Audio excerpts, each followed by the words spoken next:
Hey YouTube, it's Cecelia Lane here. Today I want to talk about something that it's not really easy for me to talk about. I know that normally I'm very goofy and silly on my videos, which is definitely me.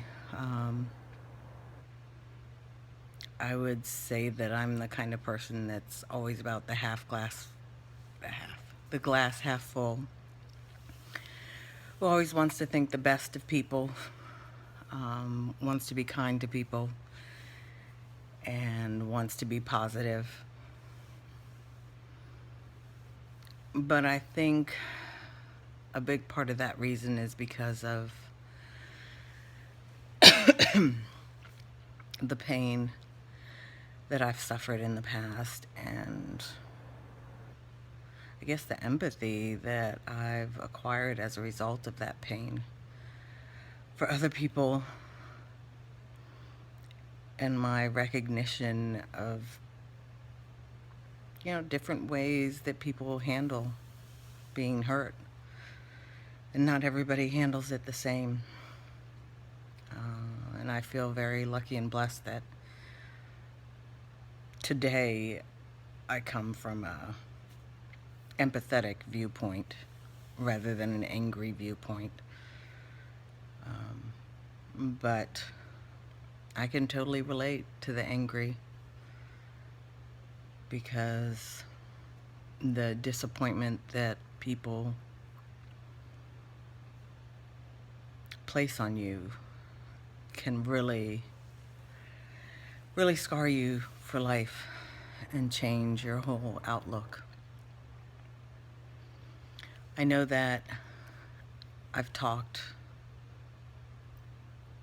briefly and occasionally about the abuse that I suffered when I was younger.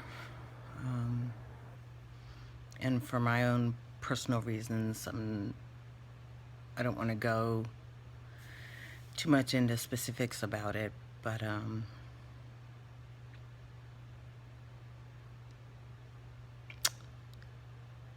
was a really hard time for me. I don't know exactly when the sexual abuse began, but I do recall at around the age of 6, me going under my bed and peeing, which, looking back now, I realize was a direct reflection of that abuse and I guess the lack of control I was feeling. It's so funny. Before the abuse began, I was such a free-spirited little girl and just happy and cheery,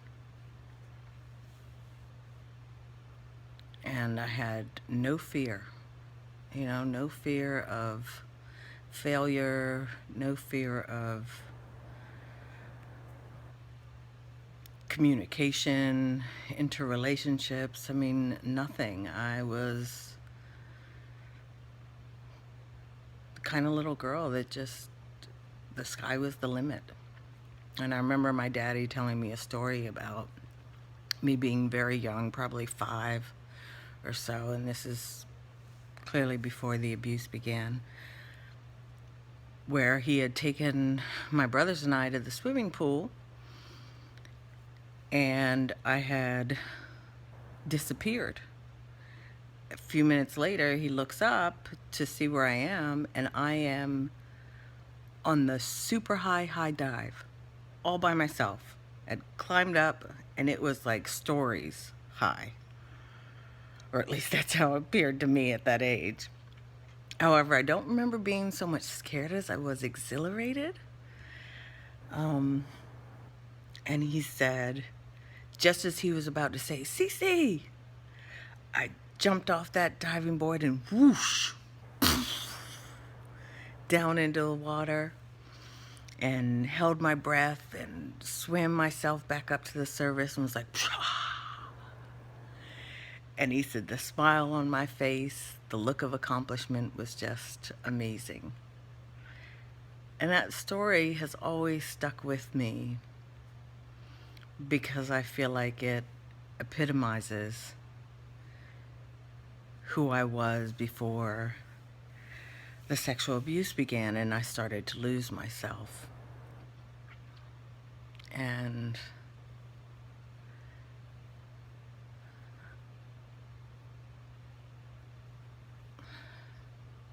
it's hard for me to describe all the feelings inside. When you're sexually abused by someone that you love and who's close to you, and the love and the hate that you feel for them, the hate and disgust that you feel for yourself, how you feel dirty, the intimidation, the fear, and how it can result in literally your personality just kind of like disappearing. And I really feel like that's what happened to me. I turned into this huge doormat. And I was just talking to my friend Patricia. Hi, Patricia. This morning about this subject in particular. And recalling that a couple of years ago, I had somebody who posted a comment, really mean, harsh comment about my videos and how I was boring and not engaging, etc. And because I was, younger then and in that pompous stage of weight loss surgery and everything, I responded negatively when really I should have responded in kindness. And I say that because I ran into her comment again recently when I was reviewing some of my old videos and ended up, as a result, going on her channel and looking at her videos. And this girl was me. I mean, she was me in every way, but she was the me that didn't meet my husband and didn't turn her life around. In other words, if things hadn't happened the way they had for me, I would still be living that life of self-depreciation and self-discrimination. I don't know if that's a word. I might have just made that up.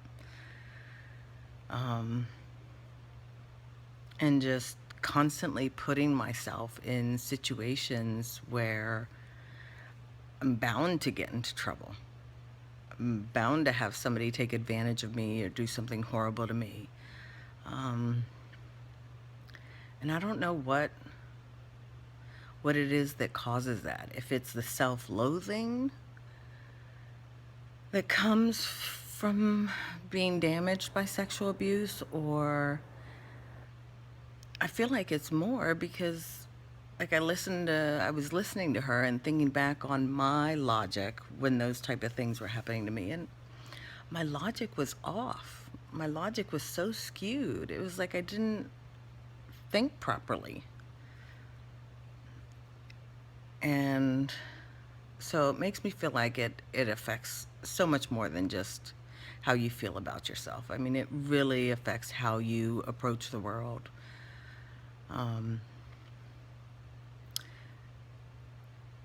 And I can still remember that when I was younger, I was a really little eater. I was a little picky eater.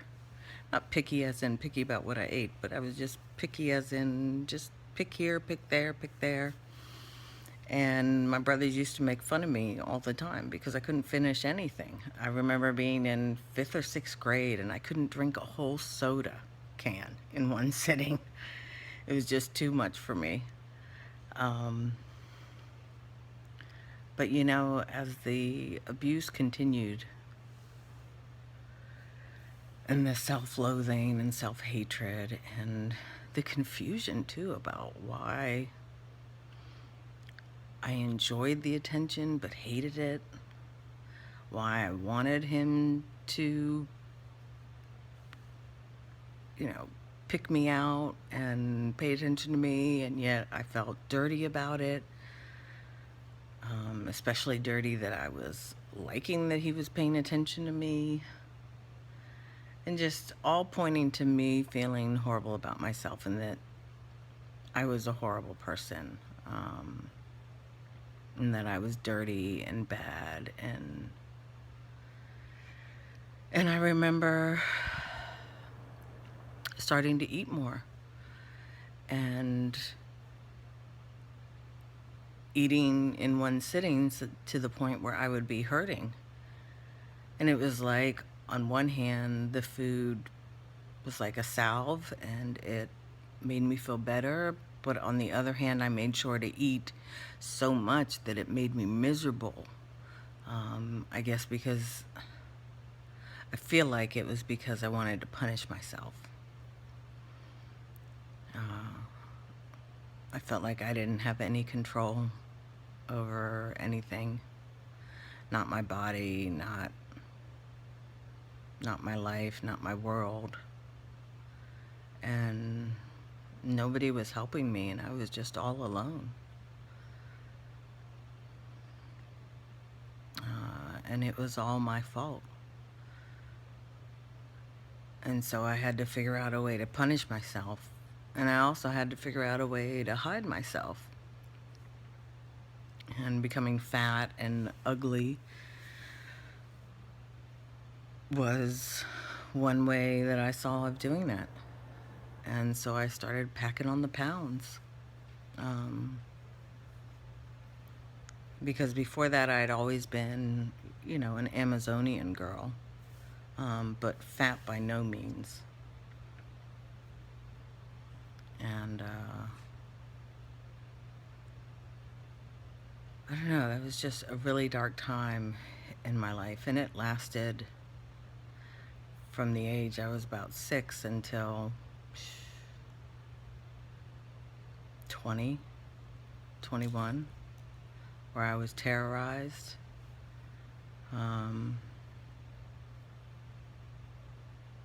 And I don't remember most of what transpired, and I'm not sure that I ever want to.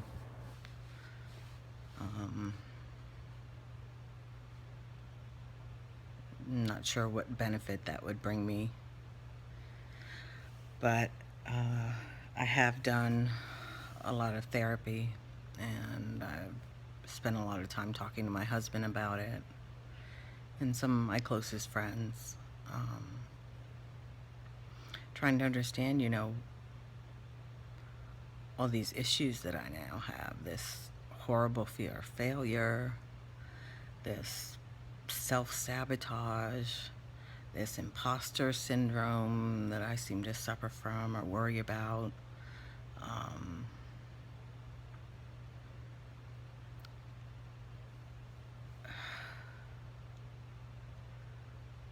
I don't know. It's just been really difficult for me, and trying to work through all of it has not been easy. And, you know, there's always been some addiction out there that I can use to avoid it, whether it be food or pain medication or alcohol.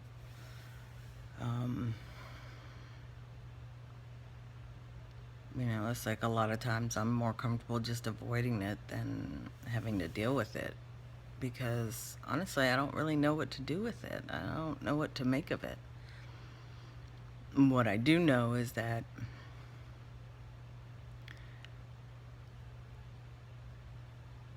that person that I was for 20 some years was very broken and very weak, very susceptible. And I don't want to be that person, not because I look down on her, but because it resulted in so much pain. I just ended up being afflicted with so much pain and so many issues because everybody and anything could impose on me.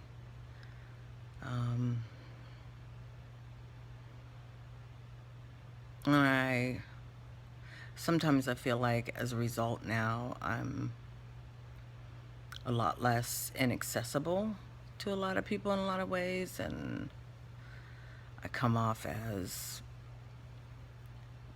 being very confident and together, in a distancing way,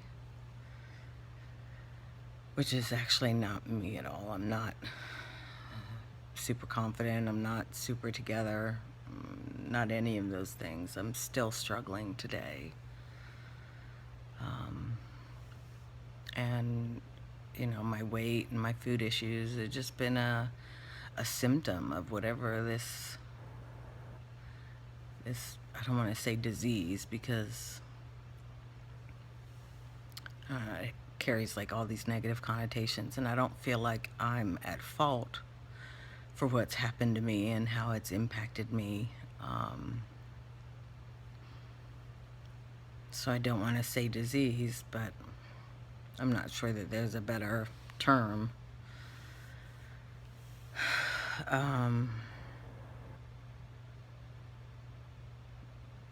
And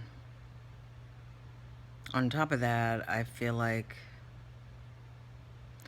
maybe sometimes I'm a little hard on myself in terms of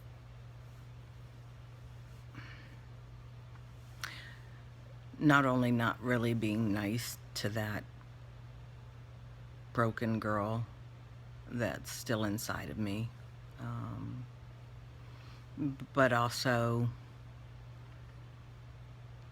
not wanting to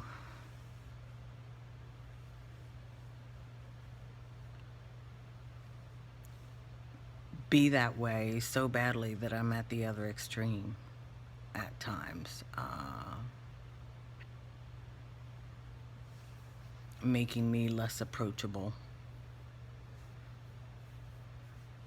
And it's interesting, I watched this video this morning of a young lady that I've been following now for a little while.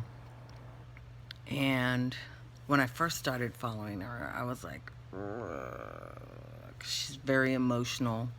Like, all of her emotions are on her sleeve. She cries during pretty much every single video.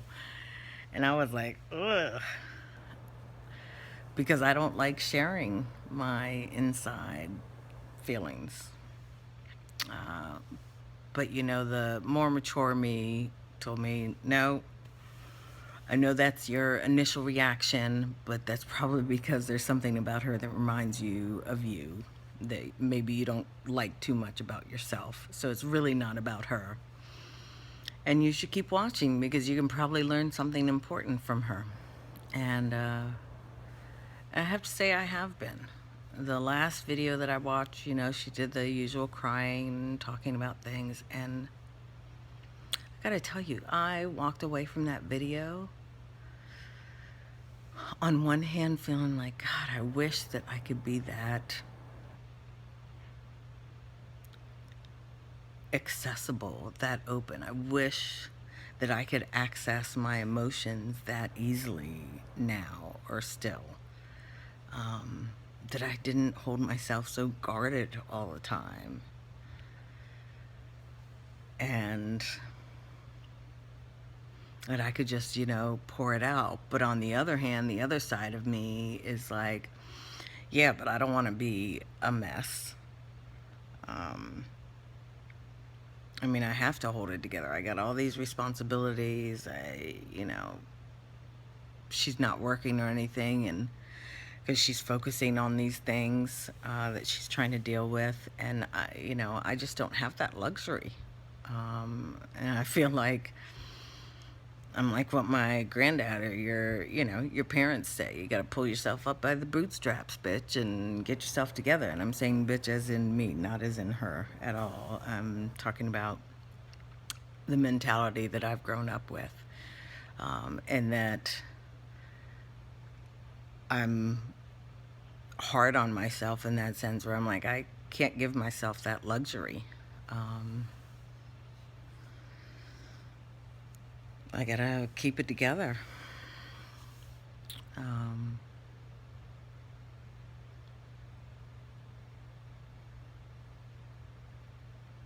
I don't know, but I know that, yeah, I gotta keep it together, but I also need to figure out a way to deal better with this. Um, and I did pretty well in New Orleans because I was away from the whole environment that it occurred in.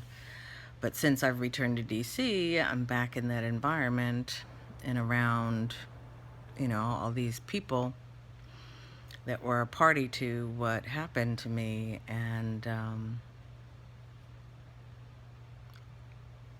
I've just really struggled.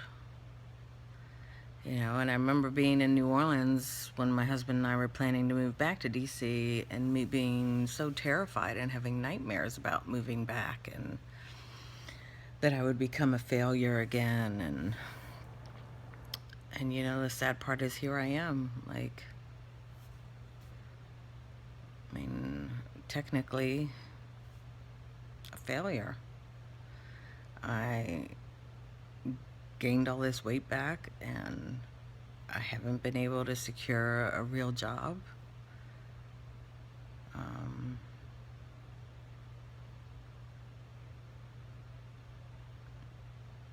and it's just been a really rough time.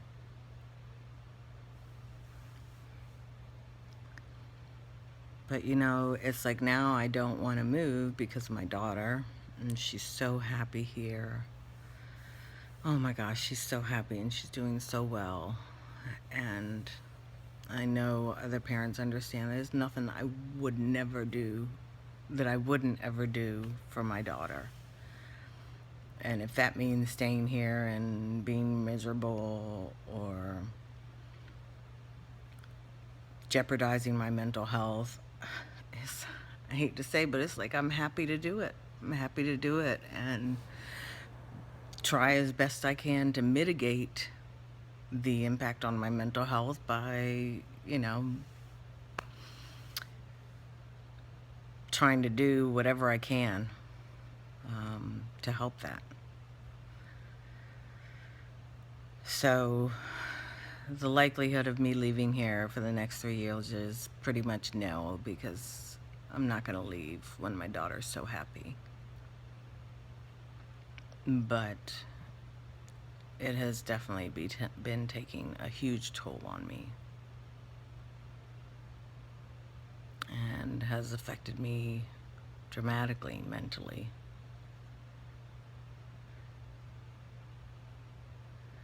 And like I said, the last couple months, I feel like I've been coming out of my funk from my mom passing and the horrible, out of control addiction issues that I was dealing with back then. And addiction never goes away. You never stop dealing with that. But the worst feeling in the world is when you're right in the middle center of it and you feel your world spiraling out of control. And you realize that you're powerless. And that's a horrible and a very terrifying feeling. And when you have a great family, great husband and daughter, you know you're going to lose them. You know you're going to lose them.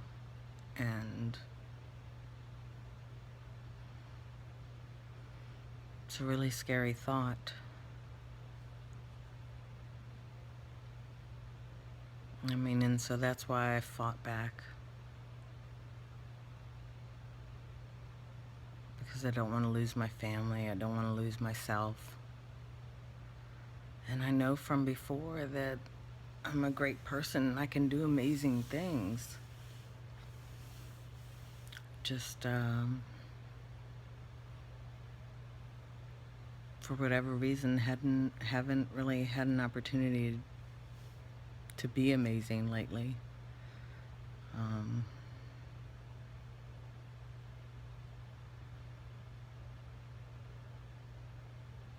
So it's like I always have to remind myself of my amazing potential, because right now I feel like that's about all I have going for myself. I'm not being all great and successful right now. So in terms of my dreams and what I'm trying to do, and starting this business on my own, finally being my own person, my own boss, just have to keep reminding myself, that I have these great qualities and I can do this. I really can do this. I just have to stick to it and see it through. And whenever I've stuck to it and seen it through, I've always succeeded at some level.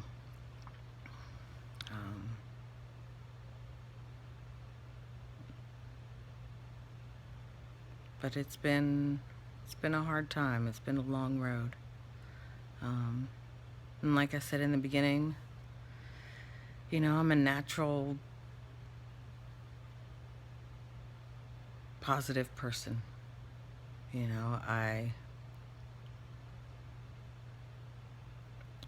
I'm naturally the kind of person that likes to see the brighter side of things, and I like hope. I live for hope. And I like being happy. I spent so many years being unhappy and sad and depressed that I never want to go back to that. Even if, as a result now, people want to call me a total pessimist. Maybe too much so at times, like my husband likes to say. But he's an optimist. Or, no, opposite. I'm the optimist, he's the pessimist. But anyway, so yeah, I'm just optimistic. I'm a big believer in everything will turn out all right, not because you don't do anything and things just turn out all right, but as long as you keep working at it and you keep believing in it and you keep doing everything that you need to be doing to achieve it, things will come together. They will work out. Just doesn't always happen when you want it to.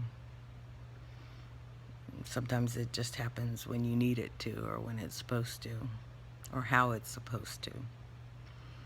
But in the interim, you have to keep working hard. You cannot give up. And that's what I really believe in. And that applies to, the effects of my sexual abuse, the overeating that I do, the obsessive compulsive eating that I do.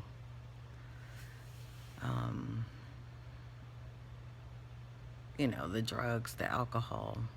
I mean, it all relates to that. And I don't know, I guess this like kind of internal struggle. I don't know, I guess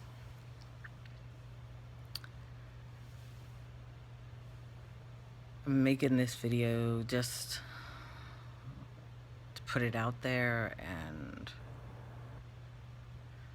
I know other people have struggled with these kind of things too. And I know that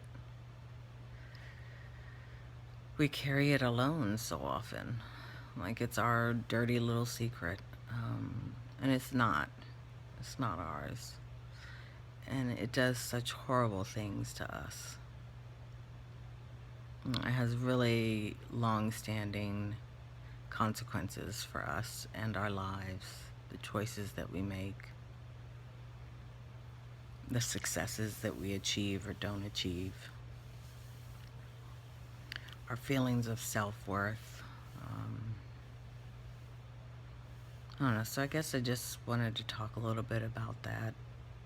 Sometimes I feel like I said, like I come off as being unapproachable and like my life is so great, which it is not.